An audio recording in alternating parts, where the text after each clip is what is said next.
여러 나라에서 말씀을 전하다 보면 한 3일 정도 말씀을 전하면 첫날은 서로 이제 간보기를 합니다. 그래서 서로 이제 밀고 당기기를 하다가 둘째 날부터 좀 편해지다가 마지막 날 가서 승부가 나는데 오늘처럼 이제 한 번에 승부를 낼 때는 좀 쉽지가 않습니다. 여러분들이 반응을 잘 해주셔야 돼요. 그래야 일찍 돌아가실 수 있습니다. 초면에 이렇게 만나면 우리 통성명을 하잖아요, 보통. 그럼 통성명을 해주셔야 되는데, 제가 동광교회, 그러면 여러분들이 딱 한 단어로 동광교회 자랑을 한번 해주세요. 동광교회 하면 딱 떠오르는 단어, 뭐, 사랑, 뭐, 전도, 뭐 있겠죠? 자, 하겠습니다. 동광교회, 가족. 꽤 많은 분들이 한 번에 말하셨어요. 연습한 거 아니죠? 네, 두 번째 단어, 동광교회, 네, 기도 사랑. 네, 한 번 더 기회 드리겠습니다. 동광교회. 네. 뭔진 모르겠지만 어쨌든 하나 돼 있는 듯한 그 마음이 있어요. 네. 저는 파키스탄에서 16년 차 사역하고 있는 홍요셉 목사입니다. 제가 이 자리에 어떻게 서게 됐는지 저도 모르겠습니다. 네. 저는 이제 9/11이 터지던 2001년 미국을 가서 8년간 훈련을 받고 2009년도에 미국에서 목사 안수를 받고 파키스탄에 들어갔습니다. 그때 아들이 5학년, 딸이 2학년 때 들어가서 고등학교 다 졸업시키고 그리고 올해까지 파키스탄 선교사로 있습니다. 파키스탄 하면 여러분들 어떠세요? 자, 파키스탄 하면 가고 싶다 1번, 절대 안 간다 2번. 자, 파키스탄. 네, 절대 안 가고 싶으시죠? 네, 파키스탄 참 좋은 나라입니다. 정말 한국 사람들 가면 모두가 행복해하는 나라고 참 먹을 것도 없습니다. 저는 거기서 파키스탄에서 학생이 1000여 명 되는 학교에서 사역을 했고 2018년도에 경제적인 자립을 다 하고 3년 전에는 인력 자립을 다 했습니다. 그래서 인력 자립의 마지막 결론은 키운 제자들을 선교사로 보내느냐 마느냐인데 저희가 선교사로까지 보냈습니다. 그래서 재정 자립과 인력 자립을 다 하고 올해는 이제 여러 가정에게 파키스탄 사역을 이양하고 있습니다. 자, 그러는 중에 이제 올해 겨울철에는 거의 나오지 않거든요. 파키스탄 같이 더운 나라는 여름 방학이 길고 겨울 방학이 짧기 때문에 항상 15년 동안 눈을 보는 게 소원이었습니다. 눈. 근데 올해 눈을 봤습니다. 네, 여러분들에게 너무 평범하실 것 같지만 저희 같이 더운 나라에 있는 선교사들에겐 참 낯설기만 한 눈입니다. 사실은 제가 선교지에 대한 소식을 더 많이 준비했어야 되는데 사전 정보가 없어서 성경만 준비했습니다. 제가 다음에 한 번 더 오면 정말 많은 감동과 정말 눈물과 헌신이 있는 선교지 이야기가 있는데 그때 나눠드리고 오늘은 준비한 본문 하겠습니다. 자, 그러면 오늘은 본문 살아야 살릴 수 있다라는 제목으로 열왕기상 12장 25절부터 33절입니다. 오늘 등장하는 왕의 이름은 누구죠? 여로보암입니다. 여로보암 25절에 보면 제가 성경을 좀 세번역 성경을 읽거든요. 그러니까 여러분들이 화면에서 보시는 것과 조금 다르셔도 잘 따라오시면 되겠습니다. 여로보암이 에브라임 산지에 있는 세겜 성을 도성으로 삼고 얼마 동안 거기에서 살다가 분우엘 성을 세우고 그리로 도성을 옮겼다. 자, 여로보암이 이제 북이스라엘의 왕이 되었습니다. 맞죠? 이스라엘의 첫 번째 왕은 누구죠? 네, 사울입니다. 자, 두 번째 왕은요? 네, 세 번째 왕은요? 그러면 이제 북이스라엘과 남유다가 갈라져요. 북이스라엘의 첫 번째 왕이 누구죠? 네, 오늘의 주인공 여로보암입니다. 자, 여로보암이 이제 왕이 되었어요. 자, 그런데 문제가 26절입니다. 잘 따라오셔야 돼요. 그런데 여로보암의 마음에 잘못하면 왕국이 다시 다윗 가문으로 돌아갈지도 모른다는 생각이 들었다. 자, 여러분들 여기에서 여로보암에게 어떤 생각이 들었어요? 왕위가 다윗 가문으로 다시 돌아갈지 모른다. 27절에도요. 이 백성이 예루살렘에 있는 주님의 성전으로 제사를 드리려고 올라갔다가 그들의 마음이 그들의 옛 주인인 유다 왕 르호보암에게 돌아가게 되는 날이면 그들이 자기를 죽이고 유다 왕 르호보암에게로 돌아갈지도 모른다는 생각이 들었다. 자, 여기까지입니다.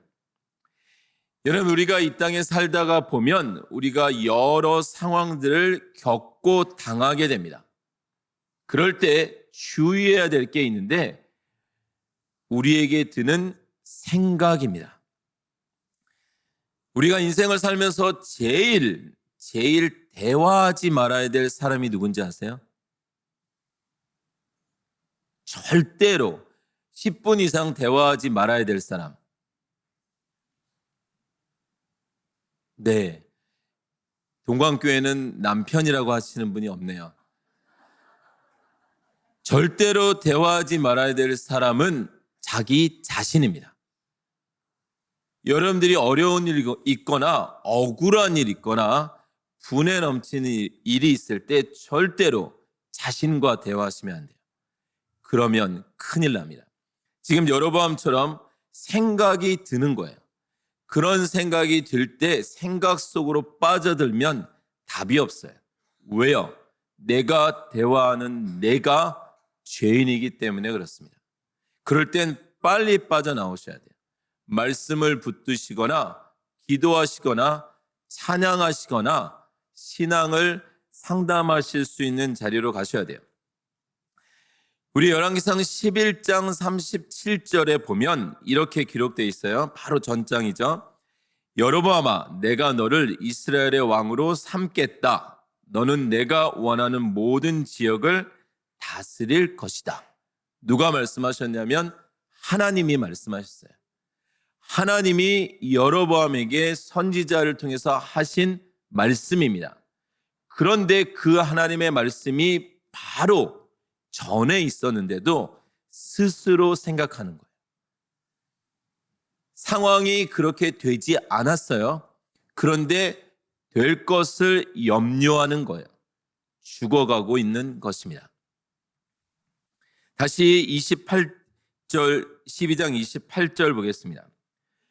왕은 궁리를 한 끝에 금송아지상 2개를 만들었다.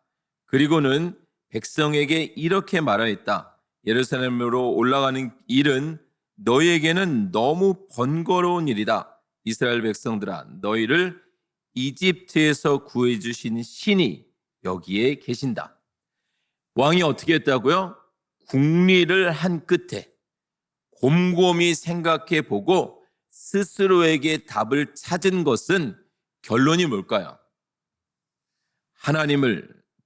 자신을 왕으로 세운 하나님을 버리고 그리고 금송아지를 세우는 것이었습니다. 무척 합리적으로 보이고 무척 지혜로워 보이는 거예요. 내려가지 않으면 배반하지 않을 것이고 내려가지 않으면 내 편이 될 것이라고 생각하는 것이죠.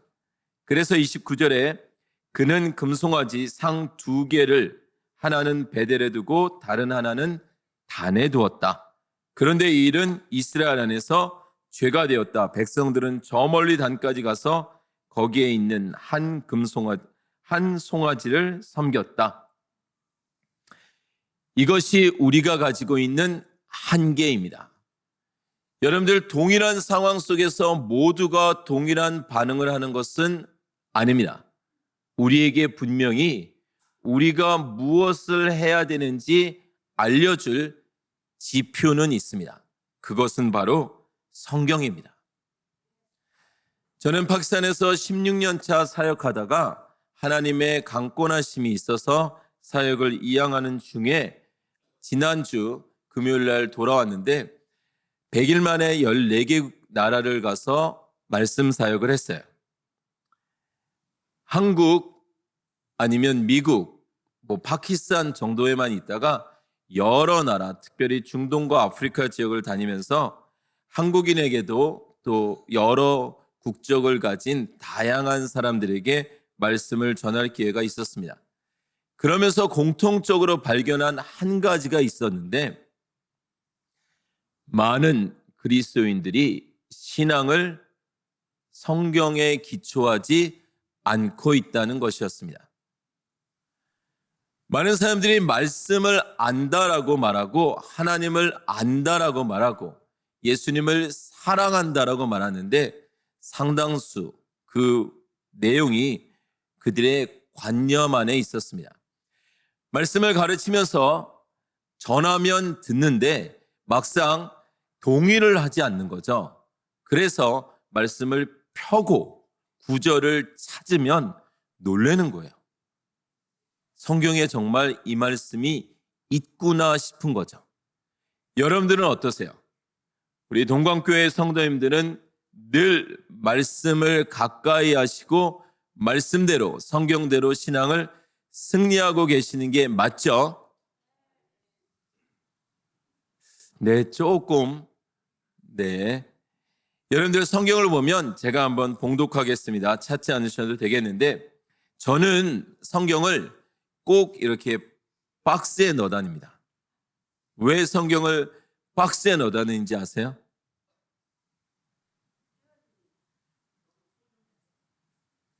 네, 맞습니다. 네, 너무 소중해서 여러분들 바이올리니스트가 바이올린을 케이스 없이 들고 다니는 거 보셨어요? 하다못해 골프 치는 분들도요, 케이스에 넣어 다니는데 참 신기하게도 성경책을 그냥 들고 다니잖아요. 저는 꼭 박스에 넣어 다닙니다.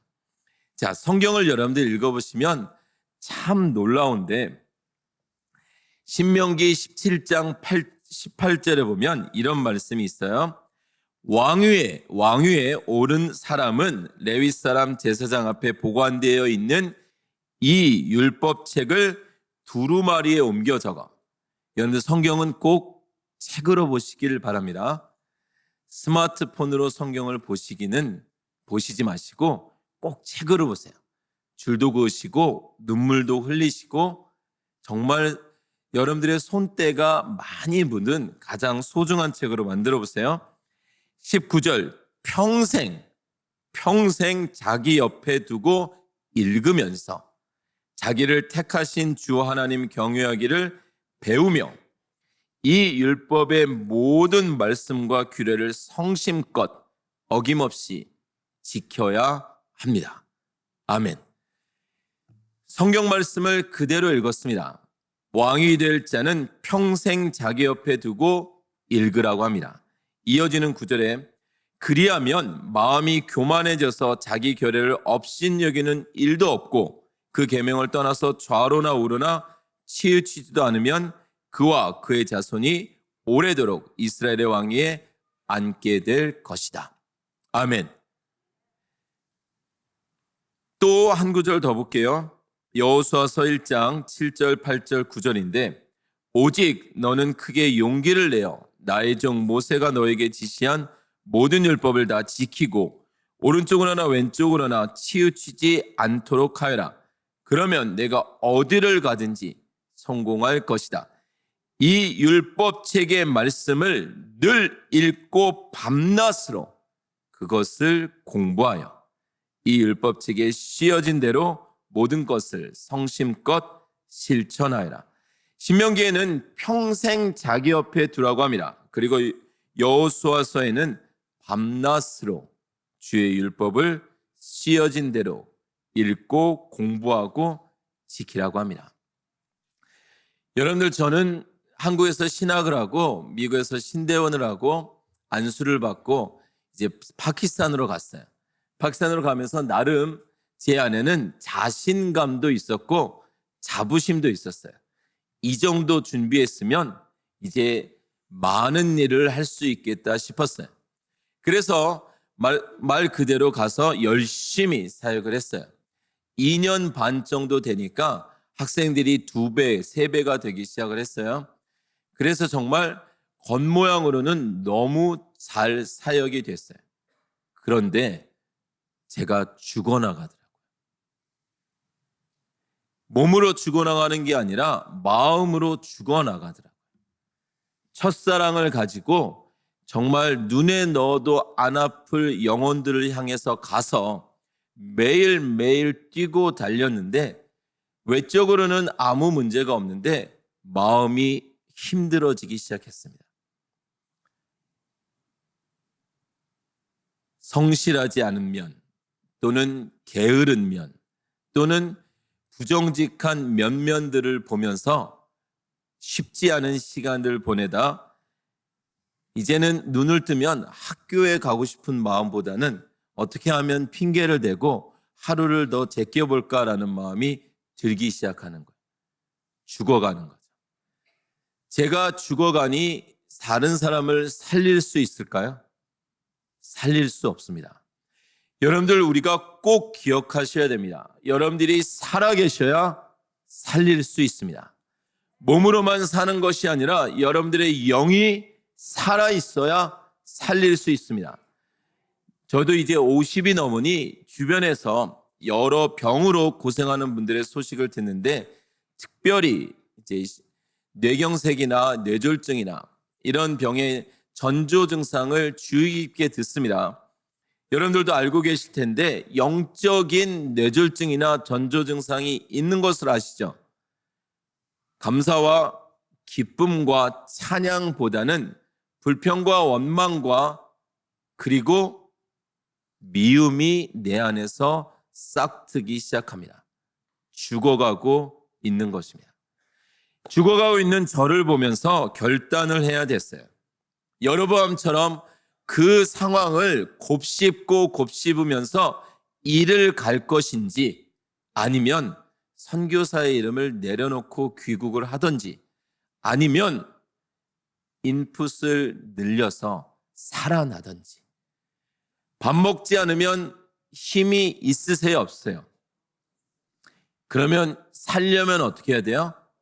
먹어야 되죠. 그래서 말씀을 먹기 시작했습니다. 열심히 살기 위해서. 여러분들 건강을 위해서 약을 많이 먹는 건 건강한 건가요? 약하기 때문인가요? 약하기 때문이죠. 제가 약한 것을 발견했기 때문에 살기 위해서 말씀을 학생이 300명 될 때는 1년에 3독을 하다가 학생이 500명 될 때는 5독을 했어요. 살기 위해서. 학교는 매일 전쟁이었고 매일 난리였고 말이죠. 그러다 학생이 1000명이 됐습니다. 몇 번을 읽었을까요? 네. 그러다가 결국은 1년에 12번 성경을 읽는 것으로 간신히 숨을 붙들고 있습니다. 그렇지 않으면 나가서 제가 왕이 되어서 제 마음대로 제 주장대로 미워할 사람 다 미워하고 죽일 사람 다 죽이고 겉으로는 멀쩡한데 제 마음은 완전히 무너지는 거죠. 살아야만 합니다. 여로보암은 하나님께로 나아가야만 했습니다. 하나님이 11장에서 내가 너를 왕으로 세운다 하였으니 그 말씀을 붙들고 신명기에 여호수아서에 쓰여진 말씀대로 주야로 하나님의 말씀을 붙들고 나아가야 했는데 누구를 붙들었을까요? 스스로 궁리한 끝에 인간적인 방법을 취하였습니다. 31절에 보면 여로보암은 또 여러 높은 곳에 산당을 짓고 레위 자손이 아닌 일반 백성 가운데서 제사장을 세웠다. 계속 자기 방법을 쓰죠. 32절에 유다에서 행하는 절기와 비슷하게 정확하게 아까 말씀에 뭐라고 기록되어 있었죠? 씌어진 대로. 그런데 절기와 비슷하게. 33절에 왕은 자기 마음대로 정한 8째 달 보름날에. 여러분들, 우리가 신앙생활을 하면서 정말 명심해야 합니다. 아담과 하와로 인해서 선과 악을 알게 하는 나무의 열매를 먹은 인간은 모두에게 자기 판단이 생겼습니다. 그 판단으로 말미암아 자기 생각이 들어갔고, 그리고 우리 안에 있는 전통적 내 경험적인 사고는 끊임없이 나를 세워나가고 있습니다. 여러분들이 말씀을 앞에 두고 하나님의 말씀이 무엇을 말씀하시는지에 집중하지 않으면 우리는 모두가 왕이 되어버립니다. 왕이 되지 아니하시고 종이 되시려면 다시 말씀의 자리로 가야만 합니다. 저는 성경을 가르치는 일을 합니다. 살리기 위해서 말씀을 붙들며 매달 말씀을 한 번씩 읽다 보니 하나님이 불쌍히 여기셔서 하나님이 성경을 통해서 이 말씀을 하고 싶으셨구나, 그 말씀이 보이기 시작을 했어요. 그래서 성경을 볼 때마다 레위기가, 여러분들 레위기의 별명이 뭔지 아세요? 창세기, 출애굽기, 새해가 될 때마다 성경 1독을 결심하고서 창세기, 출애굽기까지는 어떻게 왔는데 레위기에 와서는 내 위기가 돼서 절대로 못 넘는 거죠. 근데 여러분들, 레위기가 얼마나 은혜로운지 아세요? 여러분들이 성경을 통으로, 원 스토리로, 한 권으로 볼 수 있으면 정말 성경이 재밌습니다. 성경은 구약을 지나서 끝나지 않죠. 구약 성경만으로 성경을 이야기하지 않죠. 그리고 우리가 사형리나 복음을 전할 때 사복음서만으로도 충분히 복음을, 하나님의 구속의 은혜를 이야기할 수 있지만 성경은 다시 사복음서로 끝나지 않습니다. 맞죠? 사복음서 다음에 뭐가 나오죠? 사도행전 이후에 요한계시록까지 또 많이 있어요. 그러니까 여러분들, 지금 다 말씀드릴 수는 없지만 성경은 우리에게 구약을 드러내면서 궁극적으로 사도행전 이후에 로마서부터 요한계시록까지 내용을 강조하고 싶은 거예요.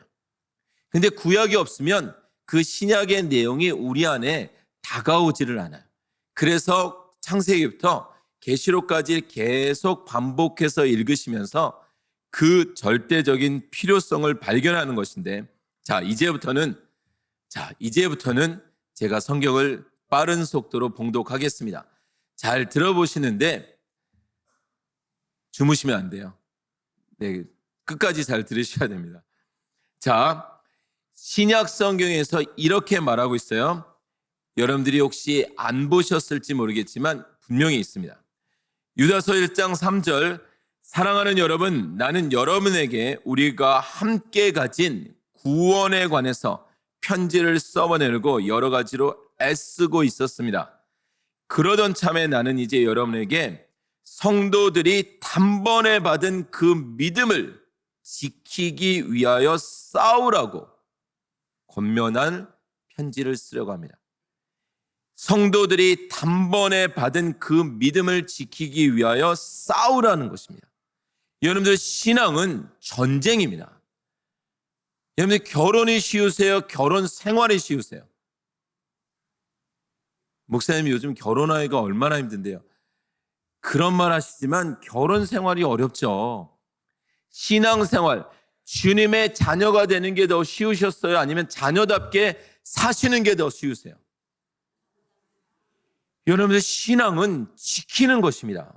그냥 주일날 교회 한 번 온다고 신앙이 지켜지는 게 아니에요. 천국은 가실지 모르겠어요.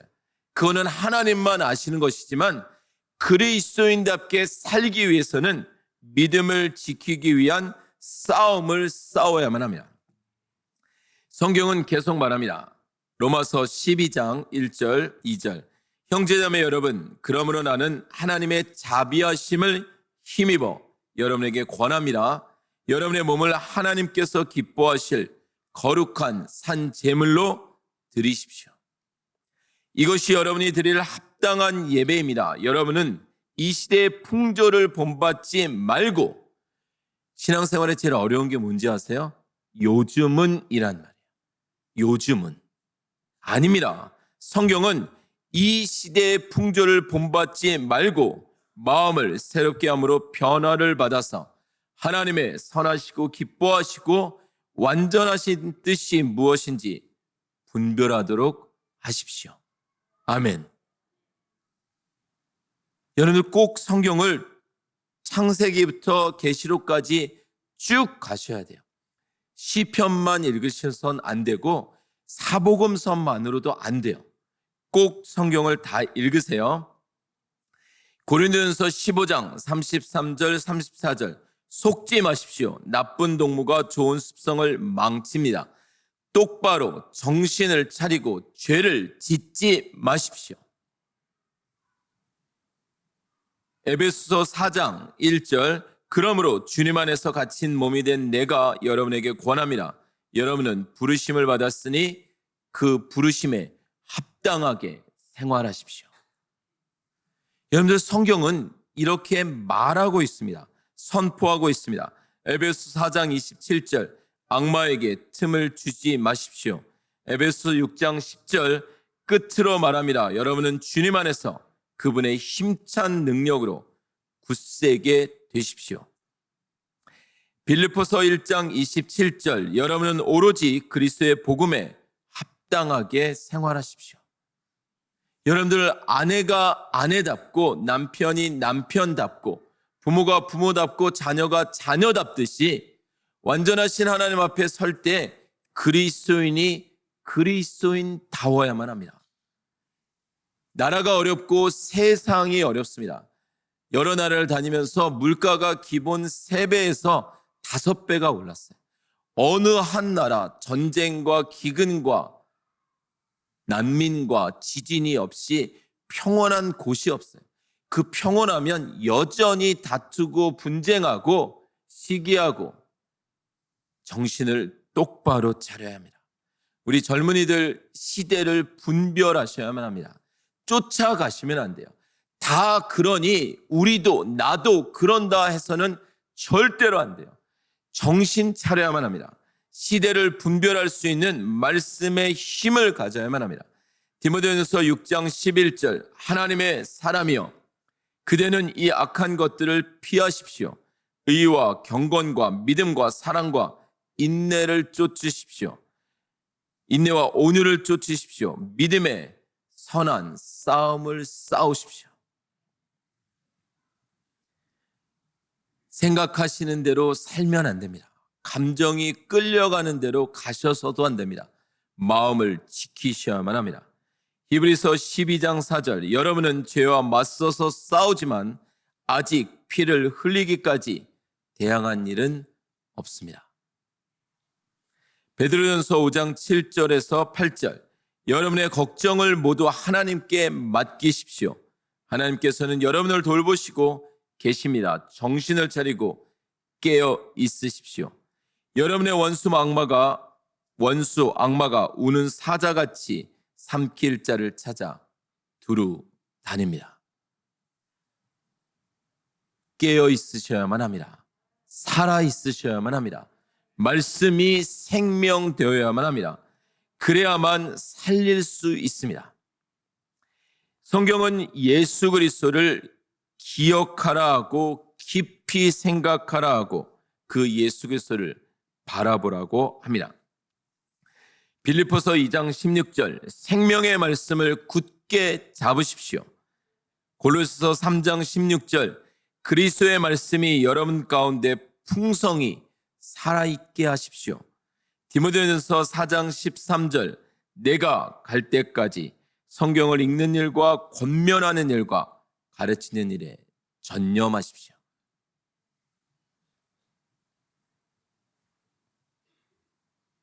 여러 곳에서 말씀을 가르치면서 외치는 슬로건이 하나 있어요.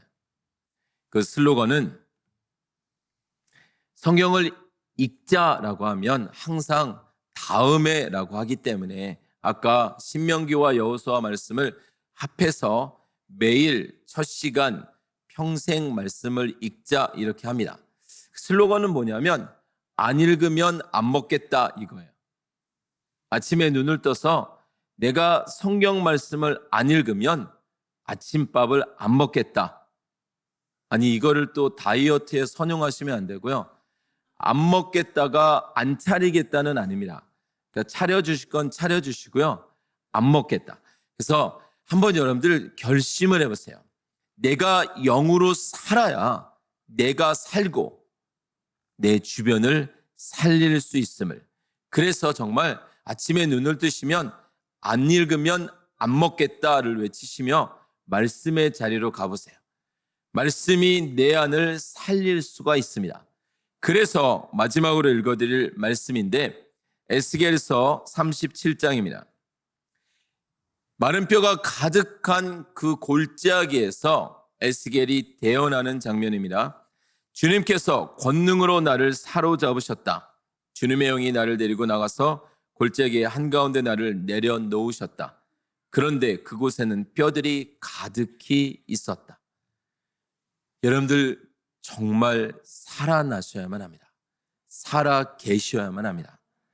그가 나를 데리고 그 뼈들이 널려있는 사방으로 다니게 하셨다. 그 골짜기의 바닥에 뼈가 대단히 많았다. 보니 그것들은 아주 말라 있었다. 그가 내게 물으셨다. 사람아, 이 뼈들이 살아날 수 있겠느냐? 내가 대답하였다. 주 하나님, 주님께서는 아십니다. 그가 내게 말씀하셨다. 너는 이 뼈들에게 대언하여라. 너는 그것들에게 전하여라. 너희 마른 뼈들아, 너희는 나 주의 말을 들어라. 나 주 하나님이 이 뼈들에게 말한다. 내가 너희 속에 생기를 불어넣어 너희가 다시 살아나게 하겠다. 내가 너에게 힘줄이 뻗치게 하고 또 너희에게 살을 입히고 또 너희를 살갗으로 덮고 너희 속에 생기를 불어넣어 너희가 다시 살아나게 하겠다. 그때야 비로소 너희는 내가 주인 줄 알게 될 것이다. 아멘. 하나님의 말씀만이 하나님의 백성을 살릴 수 있습니다.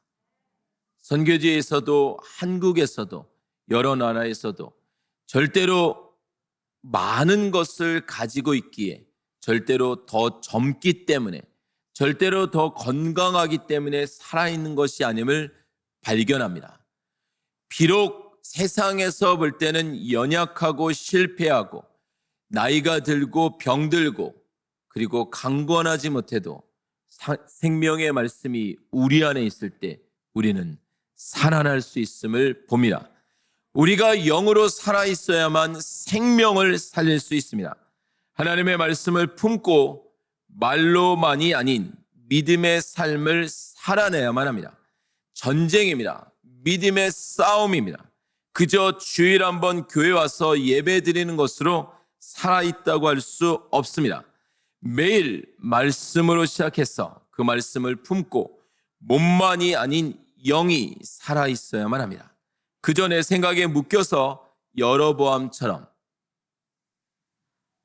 스스로 망할 뿐만 아니라 다른 사람도 죽이는 자가 되어서는 안 됩니다. 그저 내 생각에 묶여서 불평할 시간도 원망하거나 미워하거나 분열할 시간도 이제 우리에겐 없습니다. 내가 살아있어야 남도 도울 수 있는 것입니다. 내가 말씀으로 성령으로 살아있어야 다른 사람도 살릴 수 있는 것입니다.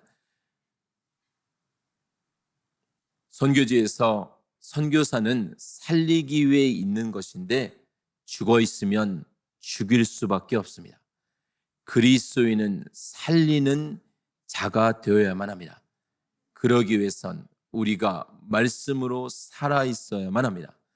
아침에 눈을 뜨시면 말씀을 붙드시고 하루를 여러분들로 인해서 여러분들의 주변이 살아나는 그러한 날마다 부활의 삶을 사시는 여러분들 모두가 되시길 주의 이름으로 축원합니다.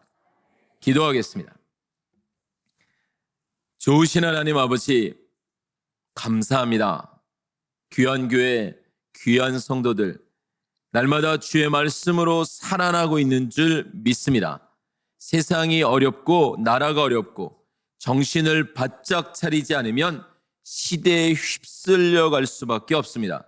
말씀을 기준 삼아 하나님의 선하시고 온전하신 뜻이 무엇인지 분별하게 하시고 우리가 무엇을 생각하고 무엇을 향해서 나아가야 될지 주님 알게 하여 주시옵소서.